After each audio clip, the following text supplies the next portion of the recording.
Então, queridos irmãos, bom dia, graças e paz a todos. Estamos na reta final da semana de oração, hoje, quinto dia da semana de oração.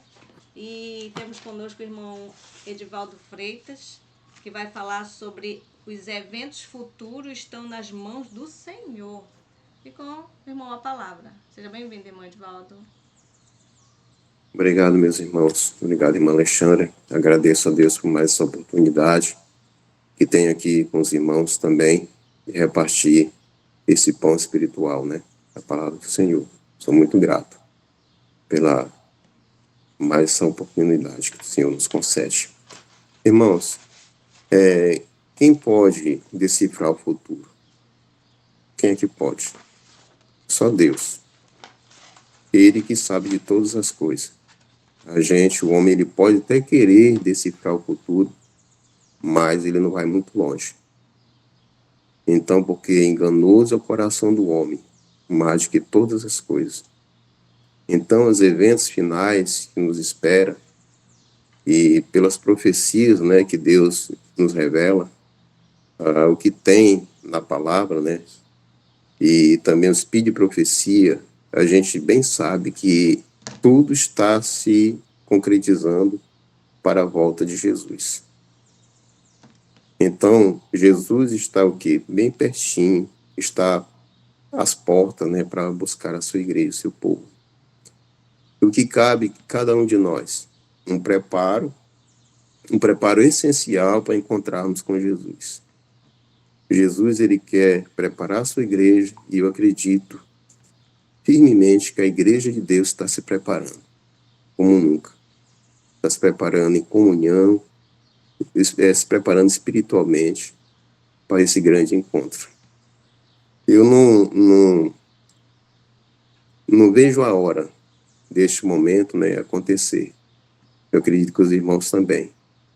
Mas muitos, infelizmente, não esperam este momento da volta de Jesus. Para eles vai ser um lamento, né, um horror. Eles vão querer se esconder da face de Jesus. Mas de Deus ninguém se esconde. Então, os eventos que nos esperam estão onde? Estão nas mãos do Senhor. Tudo que está acontecendo hoje e tudo que já aconteceu é segundo a vontade de quem? Da vontade de Deus. Deus, ele permite, Deus aceita, então que as coisas aconteçam para o despertamento do povo, para o melhoramento e o crescimento da igreja, espiritual da igreja. E para que as pessoas fiquem alertas. E muitos, infelizmente, hoje ao nosso redor, estão sonolentos pelos acontecimentos que estão acontecendo. Então, tudo tem o seu tempo determinado, em Eclesiastes capítulo 3. Diz que tudo tem seu tempo. E pelo tempo que nós estamos vivendo, é o tempo de quê?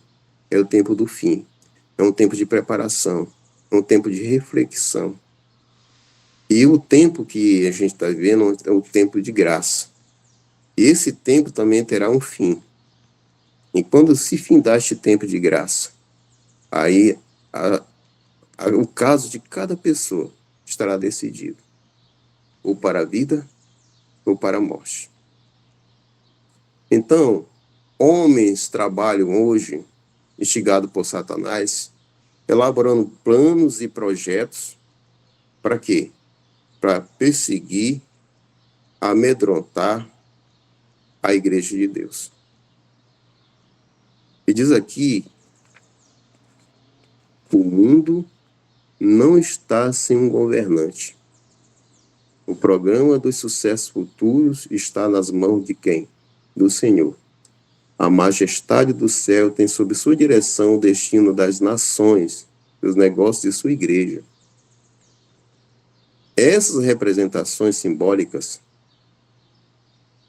representando as serpentes no deserto, têm dupla finalidade. O povo de Deus não somente aprende delas que as forças físicas da terra estão sob controle do Criador, mas também que os movimentos religiosos das nações se acham sob o seu domínio.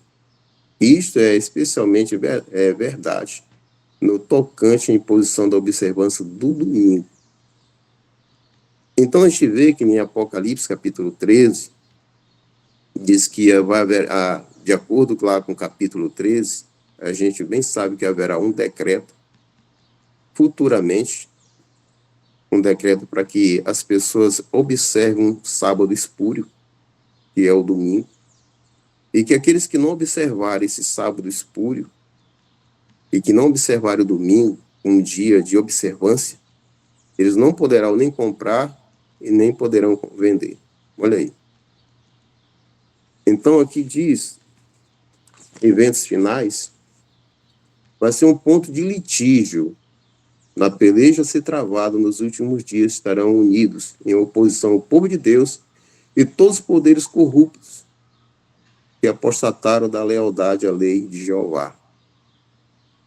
Nessa peleja, o sábado, o quarto mandamento, será o grande ponto de litígio, pois no mandamento do sábado, o grande legislador se identifica como o Criador dos céus e da terra. Então, o que é que o inimigo está fazendo, Satanás? Inimigo das almas, elaborando planos e projetos, elaborar leis para perseguir, afrontar a igreja de Deus. Mas tem que se cumprir o que está escrito nas profecias, no espírito de profecia e também na palavra do Senhor. Porque mesmo que os céus e a terra passem, as minhas palavras não hão de passar. Mas tem que se cumprir, meus irmãos.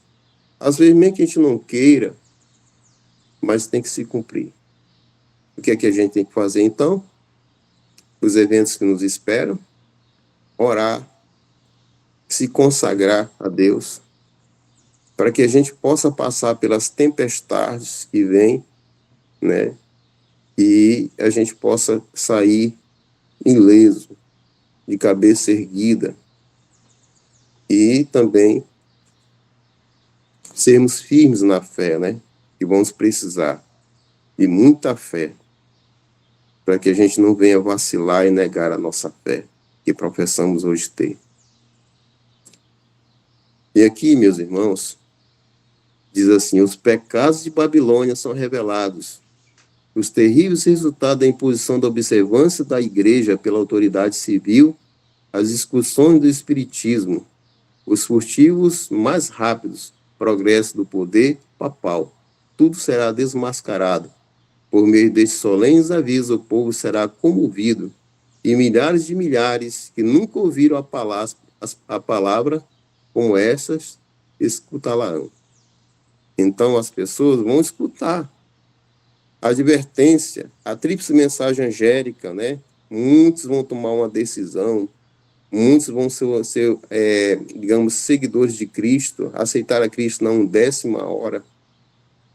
Eu estava falando com um rapaz que eu estava trabalhando lá no interior de Capanema, diz que, e com uma senhora lá que também é evangélica, diz que muitos vão ser salvos sem batizar. Assim como aquele ladrão lá da cruz foi o salvo da 10ª hora. Ele não foi batizado para se salvar, mas aceitou a Jesus, creu em Jesus como seu Salvador. E Jesus, então, prometeu a salvação para ele.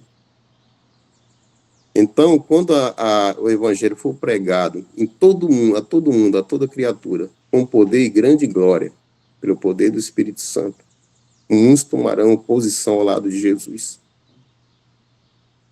E esses eventos que vai acontecer brevemente, quando toda a igreja, diz aqui em Apocalipse, capítulo 7, olha aqui, irmãos.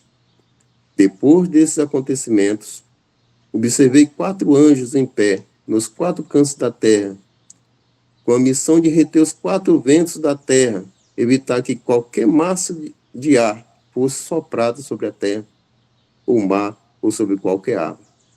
Então eu vi um outro anjo subindo do oriente, tendo o selo do Deus vivo. Ele brandou com voz grave aos 4 anjos, a quem havia sido concedido poder para produzir destruição na terra e no mar. Olha só. Hoje os ventos estão sendo retidos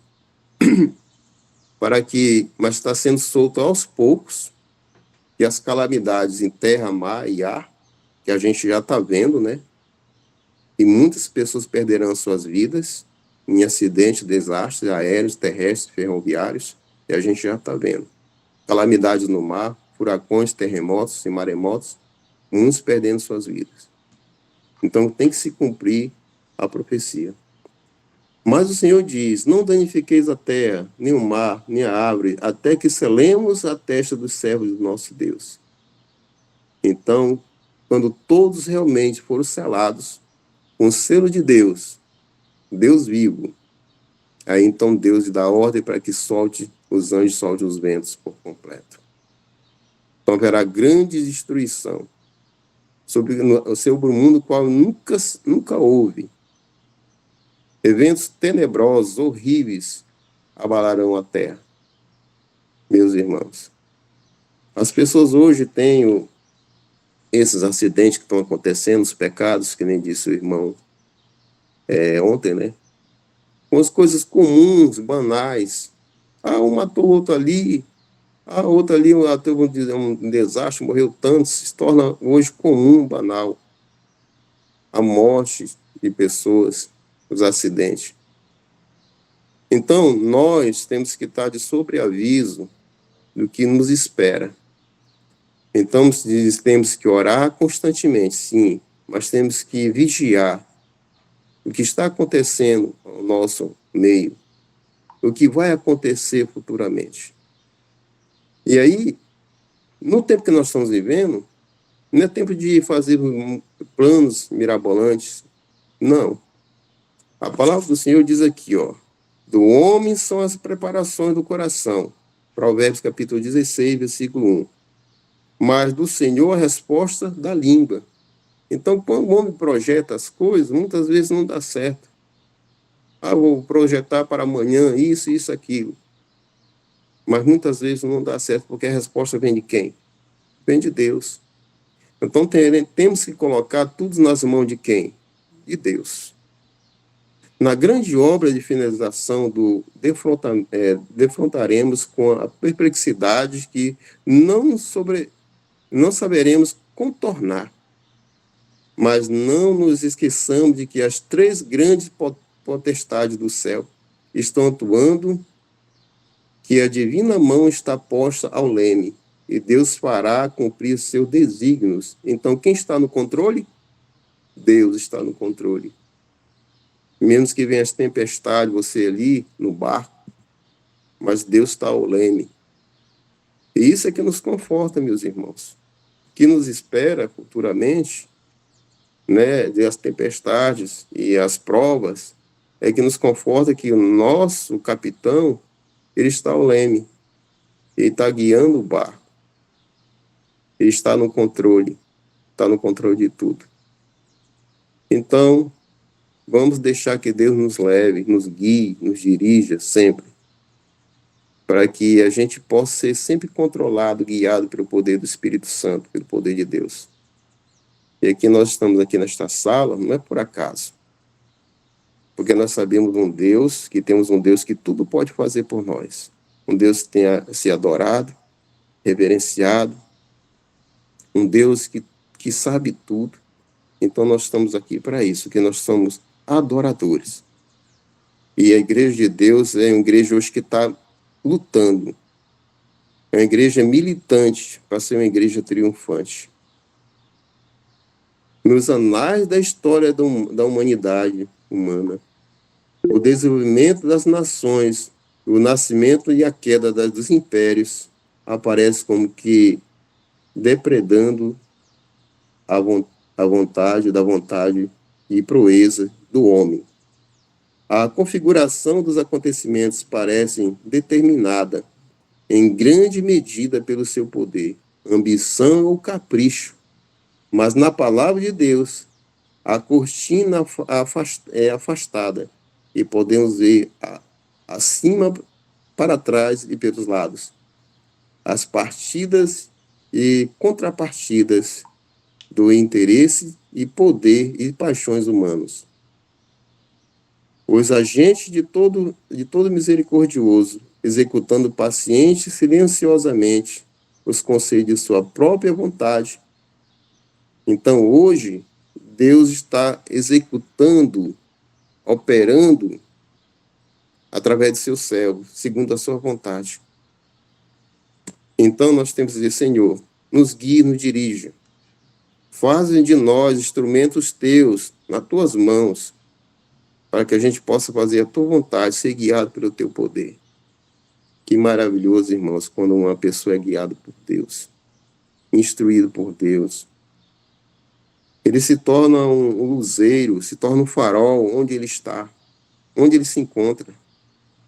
Ele se torna uma referência, ele se torna um ponto e que a pessoa vai dizer, realmente aquele irmão ali está vivendo segundo o Espírito de Deus. Então, meus irmãos, diz aqui, ó, o tempo presente é dominante, interesse para todo o vivente. Governadores, estadistas, homens que ocupam posições de confiança e autoridade. Homens e mulheres pensantes de todas as classes têm sua atenção posta nos acontecimentos que tomam lugar ao nosso redor. Eventos finais. Aqui na última crise da Terra. Então, as calamidades da terra e mar e as condições sociais agitadas, os rumores de guerra, são portentosos. Prenunciam a proximidade dos acontecimentos de maior importância. As forças do mal estão se arregimentando e consolidando-se, e elas se estão robustecendo para a última grande crise. Grandes mudanças estão prestes a operar-se no mundo. E os acontecimentos finais serão rápidos. Então, o que é que nos resta? O que é que nos resta? Dias virão, e vai ser dias turbulentos, que nem diz o apóstolo Paulo, dias trabalhosos, né? Dias difíceis para a igreja de Deus. Esses acontecimentos finais futuros, que brevemente acontecerão, e que então a igreja será abalada, a igreja será sacudida, a igreja será então provada, aprovada a sua fé, se realmente está andando segundo a vontade do Senhor, segundo a sua palavra. Então que possamos nos mantermos firmes, inabaláveis, segurar sempre o estandarte da verdade, custe o que custar. Que o inimigo ele está aí à espreita, ele não dorme, e não devemos dormir também no ponto, né, no posto, na vigília. Não devemos dormir na vigília, porque temos que estar vigilantes. E o vigilante, ele não dorme. Ele que tem que estar com os olhos bem abertos. Tem que estar sempre tendo o discernimento espiritual, discernir o que é certo, o que é errado, o que é santo, o que é profano, o que é pecado, o que não é pecado. Então, o povo de Deus tem que ter esse colírio sempre. Que Deus, assim, meus irmãos, nos anime, nos conforte. E para que possamos suportar as provas que sobrevirão sobre até a igreja de Deus. As provas dos últimos dias. E que não venhamos ficar esperando o tempo passar de braços cruzados. Que venhamos fazer algo para adquirir almas para o redil do Senhor. Então, para que a gente almeje a nossa salvação, de nossa família, almejamos também de nossos colegas, de nossos vizinhos, porque todas são almas preciosas, não importa a denominação, não importa o credo, não importa a cor, não importa o status social. Então, nós temos que fazer o trabalho. Trazer muitas almas, que o inimigo ele trabalha dia e noite. Se nós trabalhássemos dia e noite na causa do Senhor, muitas almas teriam sido ganhas ainda já para Deus. E que Deus assim nos anime, nos mantenha firmes na fé, com sabedoria e com discernimento, no poder dos altos céus. Amém. Amém.